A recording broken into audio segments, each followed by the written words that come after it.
दुख दा मूल कारण इच्छा। ते एक इच्छा होंदी ते कदों दी खत्म हो गई होंदी। इच्छावां दा प्रवाह, नदी, दरिया, इच्छावां वधियां जा रही ने, दुख वधदे जा रहे ने।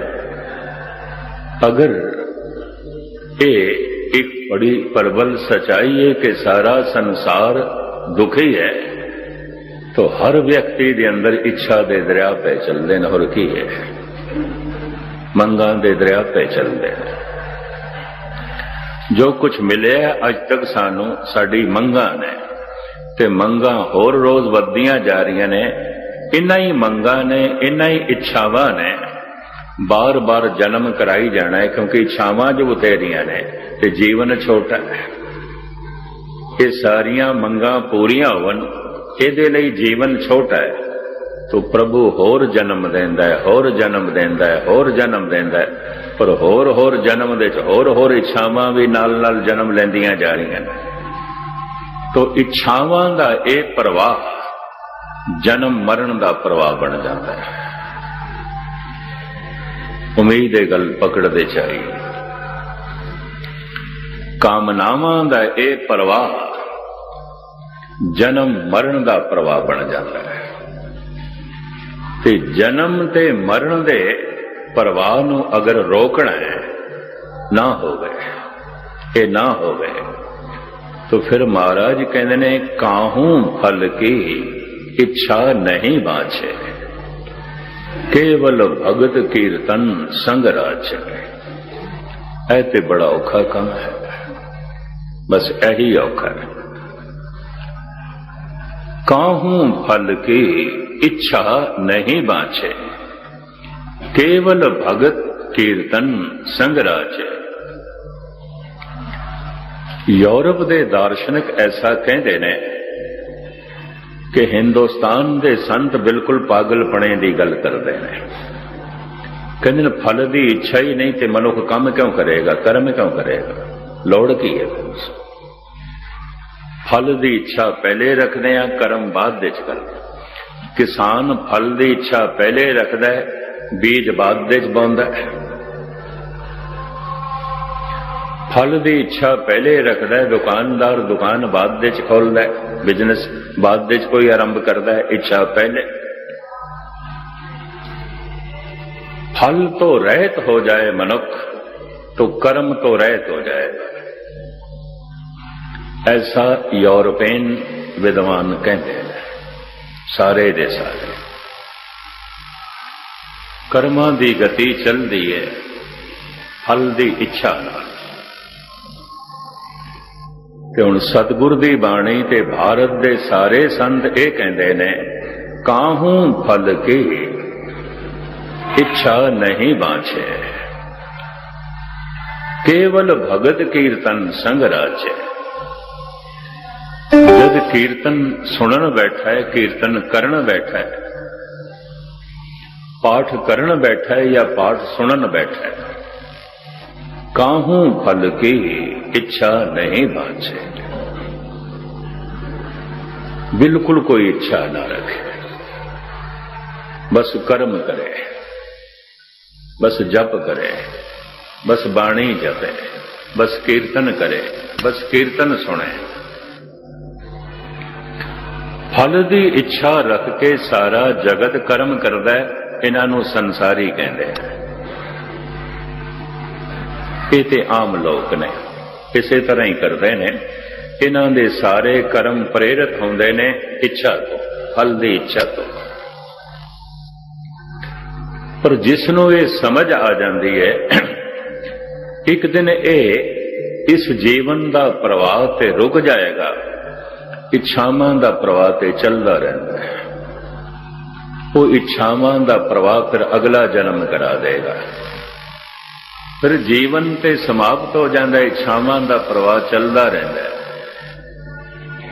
फिर वो प्रवाह अगला जन्म करा देगा, और अगला जन्म करा देगा। तो जो कुछ सानू अज प्राप्त है, मिले आया है, ये साडी इच्छा से। सुख मिले है तो साड़ी इच्छा से, ਤੇ ਜਿਤਨੇ ਦੁੱਖ ਮਿਲੇ ਨੇ ਇਹ ਵੀ ਸਾਡੀ ਇੱਛਾ ਹੀ ਸੀ। ਕਿਉਂਕਿ ਸੁਖ ਮੰਗਦੇ ਆ ਆਪਣੇ ਲਈ, ਦੁੱਖ ਮੰਗਦੇ ਆ ਦੂਜੇ ਦੇ ਲਈ, ਤੇ ਪਰਮਾਤਮਾ ਦਾ ਨਿਯਮ ਹੈ ਜੋ ਤੂੰ ਦੂਜੇ ਨੂੰ ਦੇਣਾ ਹੈ ਕਮ ਸੇ ਕਮ ਪਹਿਲੇ ਤੇਰੇ ਕੋਲ ਤੇ ਹੋਣਾ ਚਾਹੀਦਾ, ਤਾਂ ਦੇ ਸਕੇਗਾ। तो इस नुकते नूं बड़े ध्यान नाल पकड़ लेना। जो कुछ मेरे कोल है मेरी मंग सी, ते परमात्मा मंग पूरी करदा है, कुछ भी मंगीए पूरी करदा है। आखें मंगे देहे दे देंदा है, ऐसा तो नहीं ना देंदा होए। मनुख अपनी मंग दे प्रति सावधान नहीं है। मैं एक सूफी फकीर अतार दा जीवन पढ़ रहा सी, फरिश्ते प्रगट होए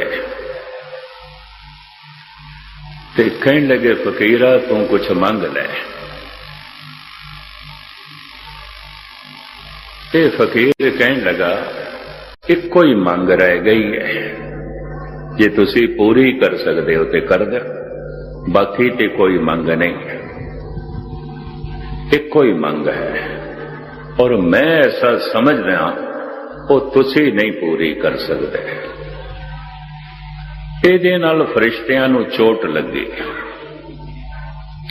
ਹੈ ਤੇ ਸਾਡੀ ਤੋਹੀਨ ਪਿਆ ਕਰਦਾ। ਇਹਦੀ ਝੋਲੀ 'ਚ ਅਸੀਂ ਵਰ ਪਾਉਣ ਵਾਸਤੇ ਆਇਆ, ਸਭ ਕੁਝ ਦੇਣ ਵਾਸਤੇ ਆਇਆ, ਜੋ ਮੰਗੋ ਦੇਂਦੇ ਹਾਂ। ਇਹ ਕਹਿੰਦਾ ਇੱਕੋ ਹੀ ਮੰਗ ਰਹਿ ਗਈ ਹੈ और वो तुसी पूरी नहीं कर सकते। फरिश्तियां ने आखिया ये इल्जाम ते तू साडे ते बाद विच लावीं जद असी दे ना सकीए। पर कमाल दी गल, कसूर होया नहीं साथों, कसूर असी कीता नहीं, सजा पहले देन लगा। तू मंग असी देवांगे। की मंग है तेरी? इको ही मंग है मेरी, ऐ फरिश्तों मेरे हृदय च कोई मंग रवे ना, मैं इको ही मंग है। ते अतार कहंदा फरिश्ते चले गए, बिना दित्तियां ही चले गए। इस तो यह नुकता वो बयान कर रहा है फकीर, कोई देवी देवता इच्छावां तो मुक्त नहीं कर सकता, केवल परमात्मा ही कर सकता है। जद वो मिलता है फिर इच्छा नहीं रहती। सभे इच्छा पूरियां जा पाया अगम अपारा। उस तो पहले कोई इच्छा इंज समझ लो पूरी नहीं होती। क्यों? एक पूरी होती है 10-20 नूं जन्म दे जाती है, वो ते प्रवाह चलता रहता। ਉਹਦੇ 'ਚ ਕੁਝ ਪੂਰੀਆਂ ਹੁੰਦੀਆਂ ਰਹਿੰਦੀਆਂ, ਨਿਰੰਤਰ ਜਨਮ ਲੈਂਦੀਆਂ ਰਹਿੰਦੀਆਂ ਨੇ।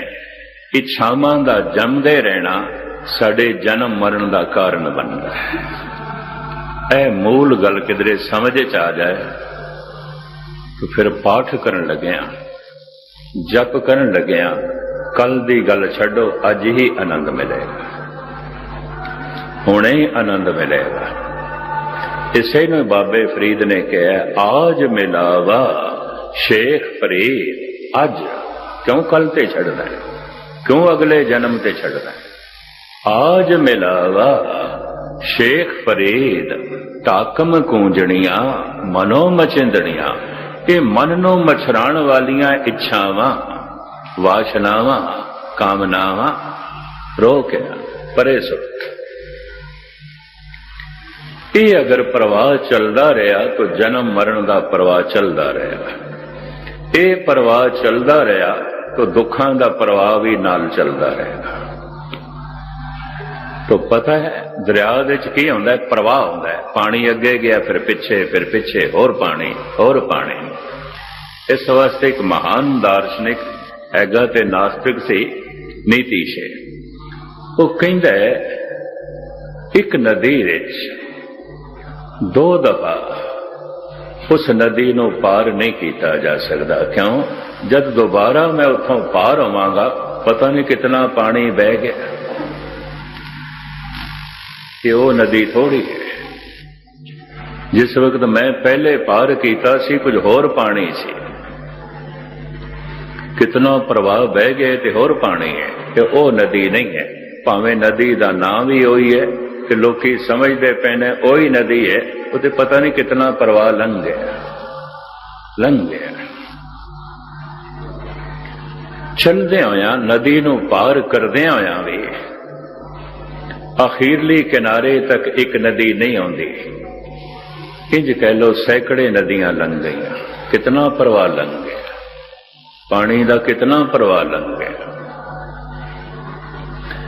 एक इच्छा पूरी हो गई, प्रवाह लंघ गया, एक नहीं पूरी हुई, बढ़े तड़पे निराश हो गए, लंघ गया। किधरे इच्छा पूरी हुई तो उहदे पिछे इच्छावां आईयां, किधरे इच्छा तो निराश होए तो एक और इच्छा आ गई। इस तरह इच्छावां दा प्रवाह चलता रहता है। जिन्हां ने भी कामनावां दा अध्ययन किया है, इच्छावां दा अध्ययन किया है, तमाम अवतारी पुरुष कहते ने ये दुख का कारण है। उतना ही मनुख दुखी होवेगा जितना इच्छावां विच ग्रस्त होवेगा।